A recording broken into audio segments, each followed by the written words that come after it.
Hey guys! Guys, masih ingat lagi tak SCP Buaya ni, SCP-682?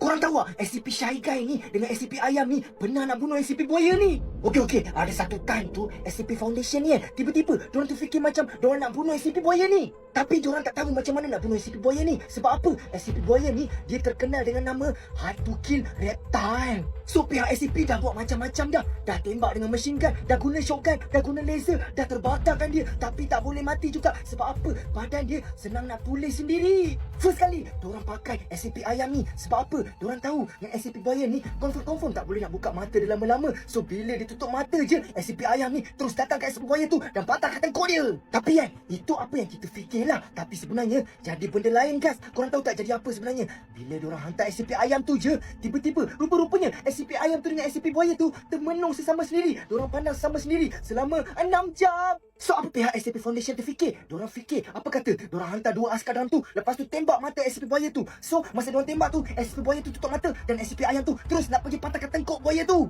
Tapi masalahnya SCP Buaya tu tak mati geng. Sebab apa? Sebab SCP Buaya ni dia kan boleh pulih badan dia sendiri. So masa SCP Ayam tu serang dia, lepas tu dia terus pulihkan mata dia balik. Lepas tu dia pergi banyakkan mata dia dekat seluruh badan dia. Seluruh badan dia semua ada mata. So maksudnya dia akan tengok SCP Ayam tu dan SCP Ayam tu takkan boleh attack dia. So pihak SCP Foundation pun terfikir, tak boleh SCP Ayam ni tak boleh. So diorang keluarkan SCP Ayam ni. Lepas tu diorang masukkan SCP Shy Guy. Korang pun tahu kan, kalau kita tengok muka SCP Shy Guy je, confirm 100% kita akan mati.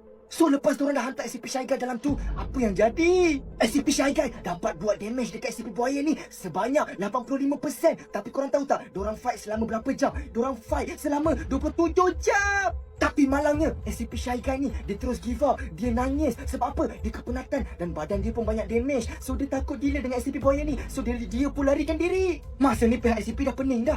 Nak hantar SCP apa lagi nak bunuh SCP Buaya ni? Semua kalah ni, SCP Buaya menang. So tiba-tiba diorang dapat idea yang bernas. Diorang rasa macam diorang nak tukar strategi sikit. Diorang hantar SCP yang lain. Diorang hantar SCP budak perempuan kecil ni, SCP-053. Kalau korang masih ingat lagi, SCP-053 ni, sesiapa yang lepak dengan dia selama 10 minit ke ataupun pegang dia ke apa, tiba-tiba orang tu akan rasa macam nak bunuh perempuan tu. Tapi bila orang tu nak bunuh je, orang tu akan terus kena sakit jantung. So masa diorang nak hantar SCP-053 tu jumpa dengan SCP Buaya tu, SCP budak kecil tu dia pergi dekat dengan SCP Buaya tu. Relax je, tak takut. Biar betul budak ni overconfident betul. Tapi masalahnya kan, budak ni, SCP budak ni boleh lepak lagi dengan SCP Buaya ni. Sampai pihak SCP pun tak tahu nak buat apa. Macam mana dia boleh jadi member pula ni? Tapi kan, kalau korang lah kan, SCP apa yang boleh bunuh SCP Buaya ni? Ada 9,000 lebih SCP dalam dunia ni. Dan lagi satu, macam mana SCP budak kecil ni boleh jadi member pula dengan SCP Buaya ni? Apa cerita ni? Korang rasa kenapa Cuba cerita kat bawah.